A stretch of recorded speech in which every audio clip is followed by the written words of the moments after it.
Kaki itu menghantam wajah Kang Dedi dengan keras. Darah memercik dari dahinya. Tubuhnya limbung, namun matanya tetap menatap lurus, seolah berkata, "Aku belum kalah." Assalamualaikum, semuanya. Selamat datang kembali di channel kami, tempat di mana kita akan mendapatkan cerita penuh inspirasi dan teladan. Namun sebelumnya, bagi yang beragama Islam, mari tinggalkan sholawat di komentar agar syafaat ini menjadi saksi kita di akhirat kelak. Jangan lupa juga like dan share cerita ini ke teman ataupun keluarga terdekat kita, untuk membantu menyebarkan dakwah Islam dalam bentuk cerita. Semoga Anda mendapatkan pahala yang setimpal karena sudah subscribe, like, komen, dan membagikan cerita ini. Sekarang, mari kita lanjut ke ceritanya.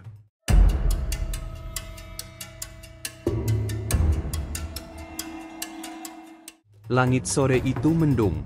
Udara terasa berat, seperti menandakan akan ada sesuatu yang buruk terjadi. Di halaman kantor kabupaten yang biasanya lengang, hari itu dipenuhi puluhan pria berseragam gelap. Barisan mereka rapi, wajah mereka kaku, dan mata mereka mengintai ke satu titik. Tepat di tengah kerumunan, berdiri seorang pria paruh baya dengan kemeja putih yang mulai kusam dan sorban melilit kepalanya. Namanya Kang Dedi.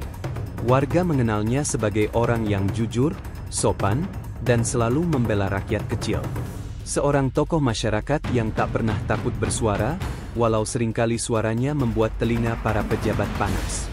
Beberapa hari sebelumnya, Kang Dedi berdiri di pasar, berbicara lantang tentang ketidakadilan, tentang retribusi ganda, tentang para pedagang yang diperas secara halus, tentang kebijakan yang katanya demi ketertiban tapi malah membuat rakyat kelaparan. Suaranya didengar, tapi bukan oleh mereka yang mau memperbaiki keadaan. Suaranya justru sampai ke telinga yang merasa terganggu. Hari itu, Kang Dedi dipanggil ke kantor kabupaten. Ia tahu ajakan itu bukan undangan kehormatan, tapi ia datang juga karena dalam hatinya, ia lebih takut pada ketidakadilan daripada ancaman fisik. Tiba di sana, ia langsung dikerubungi. Tak diberi waktu bicara, tak diberi ruang menjelaskan. Dan sebelum sempat menghela napas, sebuah kaki menghantam pipinya. Bra! Kang Dedi terjungkal. Sorban di kepalanya terlepas. Darah segar mengalir dari dahi yang sudah pernah dijahit beberapa tahun lalu. Baju putihnya kini penuh noda merah. Tubuhnya gemetar menahan sakit, tapi mulutnya tetap terkatup, tak mengeluh. Matanya menyapu kerumunan. Ia melihat warga, petugas, dan beberapa wajah yang dikenalnya, tapi tak ada yang bergerak. Semua diam seperti patung. Orang yang menendangnya bukan sembarang orang. Seorang pria muda berseragam, bertubuh kekar, dengan mata yang tajam dan dada penuh amarah. Ia dikenal sebagai pengawal istana kecil, salah satu tangan kanan pemangku kekuasaan di daerah itu. "Kamu pikir kamu siapa? Ngadu-adu rakyat, seolah-olah kamu paling benar?" bentaknya sambil kembali melangkah maju, menatap Kang Dedi seperti sampah yang mengganggu jalan. Kang Dedi tak menjawab. Ia hanya berdiri perlahan, meski kakinya lemas, meski darah masih mengalir dari keningnya. Ia berdiri bukan untuk melawan, tapi untuk menunjukkan bahwa ia belum kalah. Di antara kerumunan, seorang ibu pasar yang pernah dibantu Kang Dedi menggenggam kerudungnya erat-erat. Matanya berkaca-kaca. Ia ingin maju, ingin menolong, tapi dua petugas di kanan kirinya membuatnya menahan langkah. Sementara itu, seorang remaja laki-laki dari jauh merekam diam-diam lewat ponsel. Wajahnya pucat, jemarinya gemetar. Ia adalah anak dari Kang Dedi, namanya Ilham. Ia tak tahu ayahnya akan diperlakukan seperti ini. Ia pikir ini hanya pertemuan biasa, tapi yang ia lihat hari itu akan mengubah hidupnya selamanya. Kang Dedi kembali dirobohkan, kali ini dengan tinju ke perut. Ia mengerang pelan, tapi masih berdiri. Satu-satunya yang tidak roboh adalah harga dirinya. Dan hari itu, bukan hanya darah yang mengalir di halaman kantor kabupaten, tapi juga rasa malu, rasa takut, dan sebuah bibit kemarahan yang mulai tumbuh diam-diam di dada rakyat yang selama ini hanya bisa diam. Di balik luka di wajah Kang Dedi, ada luka lain yang jauh lebih dalam, luka ketika orang yang kau bela justru hanya menunduk dan menjam. Udara malam terasa lebih dingin dari biasanya. Di sebuah rumah panggung sederhana di pinggiran kota, lampu redup menyala temaram. Di dalamnya, Kang Dedi terbaring di atas kasur tipis, membungkus tubuhnya dengan sarung. Bekas darah sudah dibersihkan, tapi luka di dahi belum mengering. Tubuhnya masih nyeri, tapi yang paling membuatnya tak bisa tidur adalah kenyataan bahwa semuanya diam. Tidak ada satupun dari para pejabat yang menghubunginya. Tidak ada klarifikasi, tidak ada permintaan maaf. Bahkan tetangga-tetangga yang biasanya menyapa dengan senyum kini hanya berlalu, pura-pura tidak tahu. Mereka takut. Itu saja, takut diperlakukan sama. Ilham duduk di sebelahnya. Bocah laki-laki itu baru menginjak usia 17, tapi malam itu ia merasa lebih dewasa dari usianya. Ia melihat sendiri ayahnya ditendang, diperlakukan seperti penjahat, padahal tak satu pun kesalahan bisa ia temukan dari sikap ayahnya. Yang Ilham tahu, ayahnya hanya berbicara jujur. Tapi kejujuran itu ternyata mahal dan berbahaya. "Ayah, gak marah?" tanya Ilham pelan. Kang Dedi menoleh, senyum samar menghiasi bibirnya yang pecah. "Yang ayah takutkan bukan sakit, nak. Tapi kalau semua ini membuat kamu kehilangan keberanian bicara nanti." Ilham tertunduk. Ia menggenggam ponsel di tangannya. Video pemukulan ayahnya masih tersimpan di galeri. Berkali-kali ia ingin menghapusnya, tapi entah kenapa, jari-jarinya selalu berhenti di depan tombol itu. Di tempat lain, di ruang gelap sebuah rumah mewah, video itu sudah tersebar di kalangan sempit, grup-grup WhatsApp para pedagang, aktivis, mahasiswa, dan bahkan beberapa tokoh masyarakat sudah diam-diam membagikannya. Tak satu pun berani mengunggah ke media sosial karena mereka tahu, ini bukan sekadar soal video viral, ini soal keselamatan. Namun, rasa muak mulai tumbuh. Beberapa pedagang kecil mulai membicarakan insiden itu sambil berbisik di warung kopi. Seorang ibu bernama Teh Iroh, yang pernah dipertahankan lapaknya oleh Kang Dedi ketika Satpol hendak menggusur, menangis saat melihat videonya. "Kalau Kang Dedi aja bisa diperlakukan kayak gitu, kita ini apa?" Hari-hari berikutnya, Kang Dedi tetap keluar rumah. Ia pergi ke masjid, ke warung, bahkan ke balai desa. Luka di wajahnya jelas terlihat, tapi ia tidak menyembunyikan itu. Ia tak ingin warga melihatnya sebagai korban. Ia ingin mereka tahu bahwa ketidakadilan tidak akan membuatnya bersembunyi. Namun, tetap saja, tak ada yang menyambutnya seperti dulu. Orang-orang masih menghormatinya dari jauh.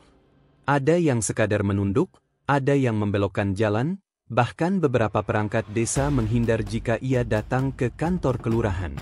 Yang paling menyakitkan adalah ketika Ustaz Rahmat, sahabat lamanya yang dulu selalu bersamanya dalam kegiatan dakwah, kini hanya menatapnya dari mimbar masjid tanpa satu pun kata menyapa.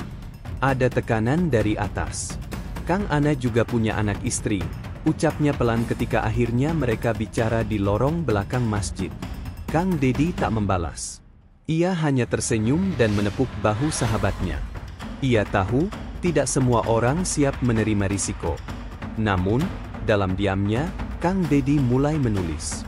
Ia menuliskan setiap kejadian, setiap perlakuan, setiap ketimpangan di buku kecil bersampul usang. Ia mencatat semuanya, bukan untuk membalas, tapi untuk menyimpan sejarah. Karena ia yakin, suatu hari akan ada yang membuka lembaran itu dan tahu bahwa kebenaran pernah berusaha diperjuangkan. Di sisi lain, Ilham mulai berubah. Ia tak hanya diam di rumah. Ia diam-diam menemui beberapa teman di kampusnya, teman-teman yang punya idealisme, yang punya jaringan media kampus, yang tahu cara berbicara di zaman digital. Video itu akhirnya muncul, tanpa nama, tanpa lokasi, tanpa caption yang menyebut siapapun. Hanya satu kalimat, ketika yang benar dibungkam, siapa yang akan membela? Dan sejak hari itu, gelombang yang lama tersembunyi mulai bergerak. Video itu menyebar pelan, seperti angin yang membawa bau asap, tak terlihat, tapi terasa panasnya. Dan di tengah diamnya warga, satu persatu mulai bicara. Mereka yang dulu takut kini mulai berani. 2 hari setelah video Kang Deddy dipukuli tersebar, sebuah perubahan kecil mulai terasa. Meski tidak viral di media arus utama, di dunia yang lebih senyap, grup-grup komunitas lokal, akun alternatif mahasiswa, dan kanal-kanal dakwah kecil, video itu dibagikan dengan cepat. Tanpa nama, tanpa lokasi, tapi semua warga Jawa Barat yang mengenal Kang Deddy tahu siapa pria bersorban putih yang ditendang di tengah kerumunan itu. Di sebuah pondok pesantren di Garut, seorang santri senior diam-diam memutar ulang video itu dan menunjukkannya pada ustaz pengasuh. Si ustaz hanya mengangguk pelan, lalu berkata, "Dia belum mati, dan kita belum boleh diam." Di Cianjur, seorang buruh pasar yang dulu pernah dibantu Kang Deddy untuk menyekolahkan anaknya mulai mengumpulkan kawan-kawan lamanya. Ia berkata, "Kalau kita terus diam, anak kita nanti bakal hidup dalam ketakutan yang sama." Sementara itu, di kampus Ilham, suasana mendidih. Mahasiswa dari jurusan komunikasi dan hukum mulai membuat selebaran digital, menyusun narasi, dan mengumpulkan bukti. Tapi Ilham menolak untuk menjadikan ayahnya sebagai simbol perjuangan yang berlebihan. "Jangan buat ayahku jadi martir. Beliau enggak butuh dibela. Beliau butuh kita sadar." Namun, situasi mulai tak terkendali. Petugas-petugas berseragam yang sebelumnya merasa tak tersentuh kini mulai gelisah. Mereka mencari tahu siapa yang menyebarkan video. Beberapa aktivis kampus mulai mendapat tekanan. Bahkan dosen yang membolehkan mahasiswa membahas insiden itu di kelas mulai dipanggil oleh pihak rektorat. Kekuasaan merasa terusik. Dan seperti biasa, saat penguasa merasa terganggu, bukan introspeksi yang muncul, melainkan intimidasi. Sore itu, rumah Kang Deddy dilempari batu. Pecahan kaca berterbangan. Ilham terkejut, ibunya menangis, tapi Kang Deddy hanya berdiri di beranda, menatap jalanan kosong. Tak ada pelaku yang tertangkap. Polisi datang, tapi hanya menulis laporan seadanya. Seorang petugas bahkan berbisik, "Pak Deddy, sebaiknya jangan bikin gerakan yang bisa memancing massa." Kang Deddy tersenyum getir. "Aku gak pernah bikin gerakan. Aku cuma ngomong apa yang kulihat." Namun, malam itu, untuk pertama kalinya, Kang Deddy duduk lebih lama dari biasanya di ruang tamu. Ia membuka kitab tafsir dan membaca satu ayat yang pernah meneguhkan hatinya saat difitnah dahulu. "Janganlah kamu mengira bahwa Allah lengah terhadap apa yang diperbuat oleh orang-orang zalim. Sesungguhnya Allah menangguhkan mereka sampai hari yang pada waktu itu, mata mereka terbelalak." Ia menutup kitab itu, lalu menatap Ilham yang duduk di sudut ruangan. "Kita enggak bisa nyuruh semua orang berani, Nak. Tapi kita bisa jadi saksi bahwa keberanian itu pernah ada." Keesokan paginya, Kang Deddy datang ke pasar. Jalannya perlahan tapi tegap.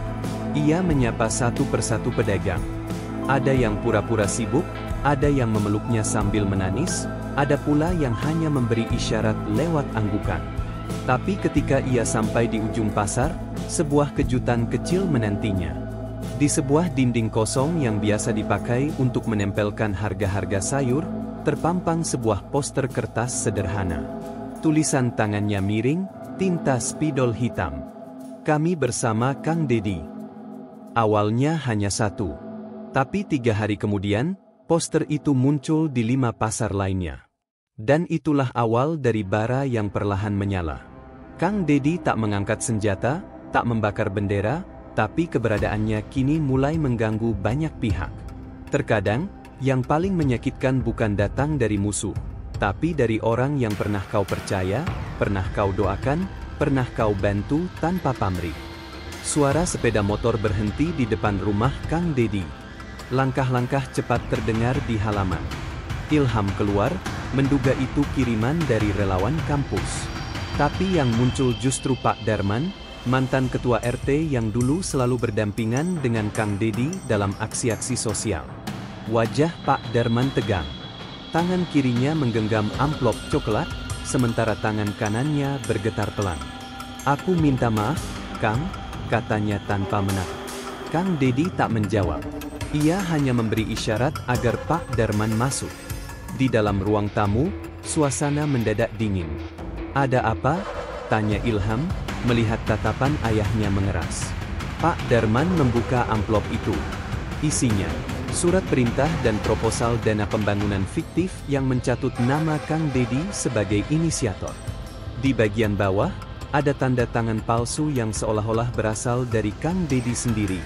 Ilham langsung berdiri. "Ini fitnah. Siapa yang nyebar?" Pak Darman menarik napas dalam-dalam. "Aku disuruh tanda tangan. Kalau enggak, kontrakan anakku di kota enggak diperpanjang. Mereka bilang ini cuma formalitas." Kang Dedi hanya memejamkan mata, tak marah, tapi napasnya memburu. "Aku pernah bela kamu saat diancam bangunan rumahmu mau digusur. Aku pernah jemput istrimu ke puskesmas pakai motor bututku karena ambulans enggak datang. Dan sekarang kamu..." Pak Darman tertunduk, tak mampu berkata apapun. Ia menangis, tapi air mata itu tak bisa menghapus jejak pengkhianatan. Ilham mengepalkan tangan, lalu keluar rumah. Ia tak tahan melihat ayahnya dipukul dari berbagai arah, secara fisik, secara mental, dan kini secara hukum. Hari itu, satu surat panggilan datang. Kang Dedi dilaporkan karena pencemaran nama baik, penyebaran berita bohong, dan provokasi massa. Semua berdasarkan dokumen fiktif itu yang kini disebarkan ke berbagai kecamatan. Tapi yang lebih menyakitkan lagi bukan suratnya, melainkan berita yang mulai beredar. Media lokal menulis headline murahan, "Tokoh kontroversial diduga dalangi kerusuhan pasar."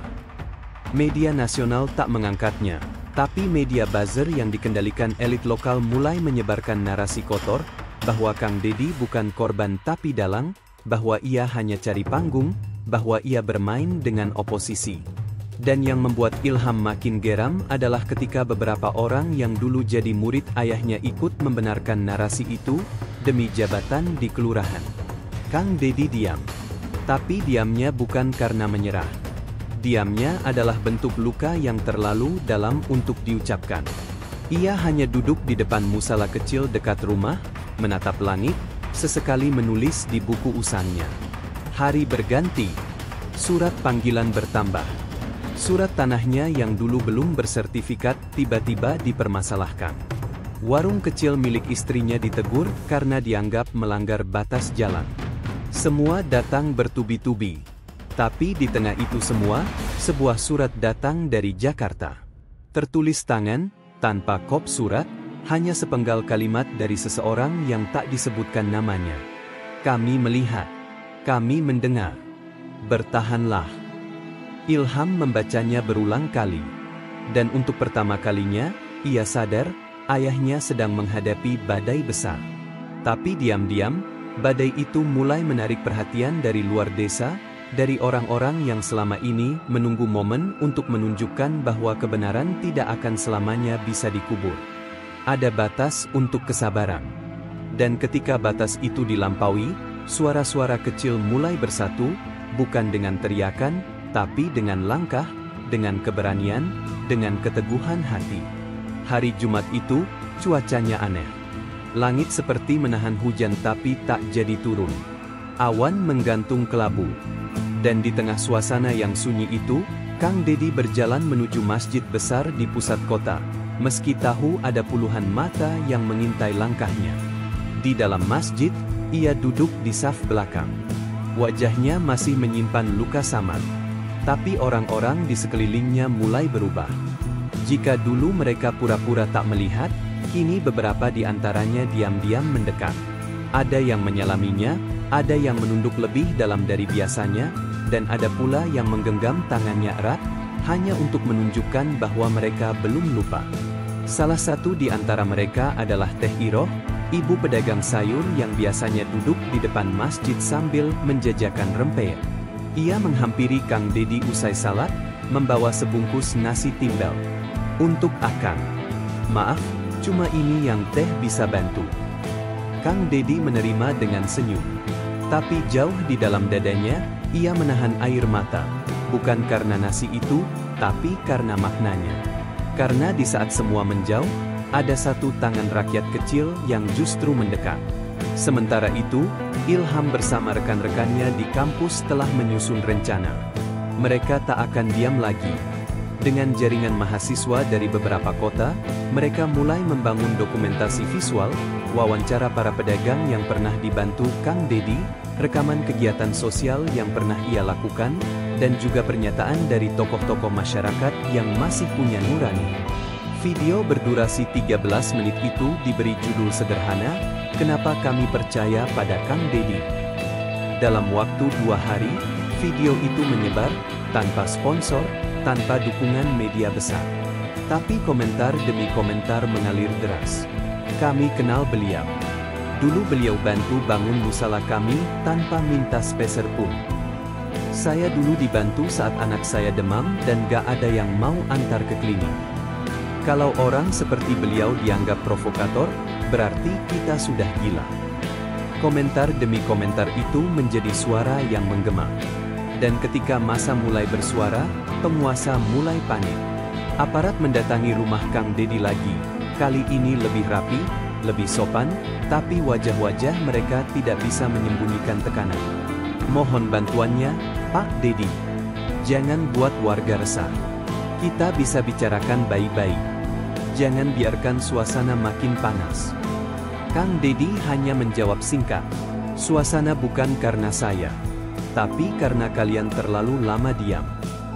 Beberapa hari kemudian, Kang Dedi mendapat undangan menghadiri diskusi terbuka di alun-alun kota.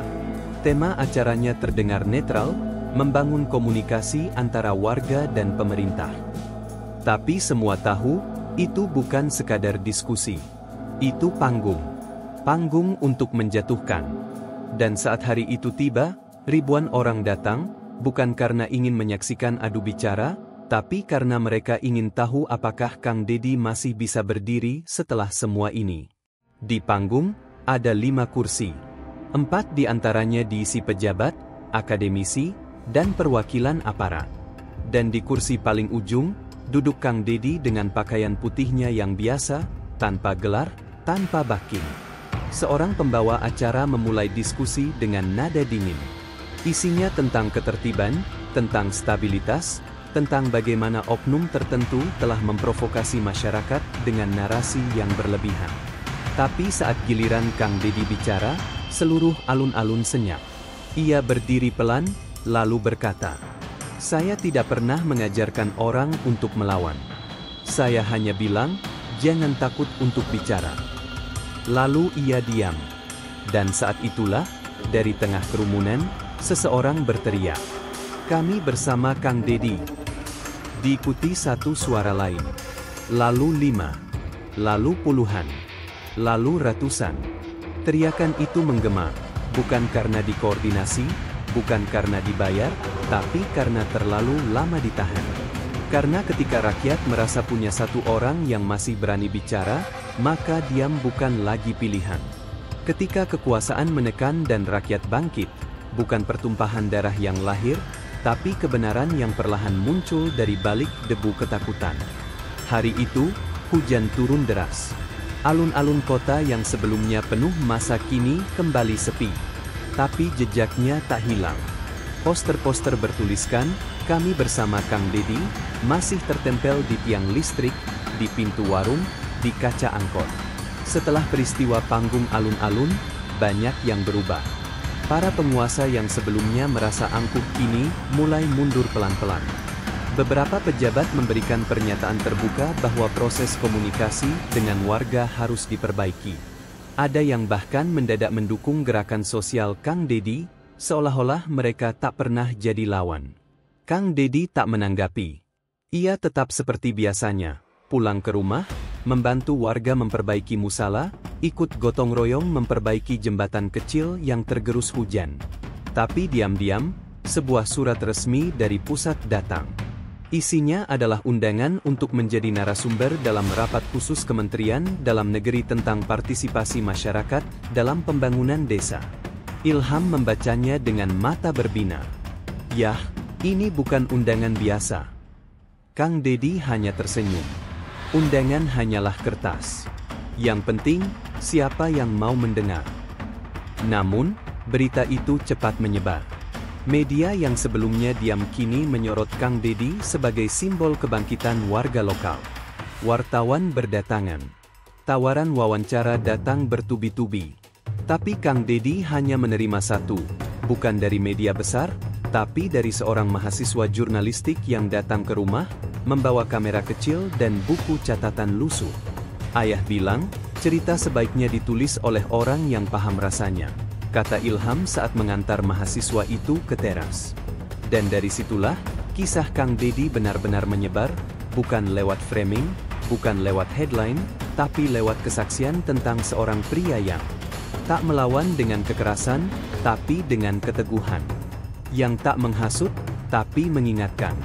Yang tak pernah minta dibela, tapi akhirnya dibela oleh ribuan hati yang selama ini membisu. Sementara itu, mereka yang dulu menyerangnya mulai merasakan balik arah gelombang. Oknum yang memalsukan dokumen atas nama Kang Deddy kini dilaporkan oleh bawahannya sendiri. Beberapa saksi yang dulu diam kini mau bersuara. Video rekaman asli pertemuan sebelum Kang Deddy dipukul berhasil diambil dari server pengawas, dan membuktikan bahwa semua narasi provokasi hanyalah dalih untuk membungkam suara yang mengganggu. Hari demi hari, satu persatu kebenaran mulai muncul. Dan Kang Deddy tetap berjalan kaki ke pasar setiap Jumat. Di tengah pasar, ada papan kecil yang dipaku di dinding. Di situ, warga menempel tulisan, curhatan, atau keluhan mereka. Papan itu dinamai sendiri oleh warga, Papan Deddy. Ilham, yang kini mulai mengajar di universitas, sering ikut Kang Deddy saat ke pasar. Mereka duduk di kursi panjang, mendengar cerita warga, tertawa, menangis, dan kadang hanya diam. Yah, dulu ayah berdarah-darah karena bicara. Sekarang orang datang ke ayah buat cerita. Kang Deddy tersenyum. Karena kadang yang dibutuhkan orang bukan solusi, tapi seseorang yang mau dengar tanpa menghakimi.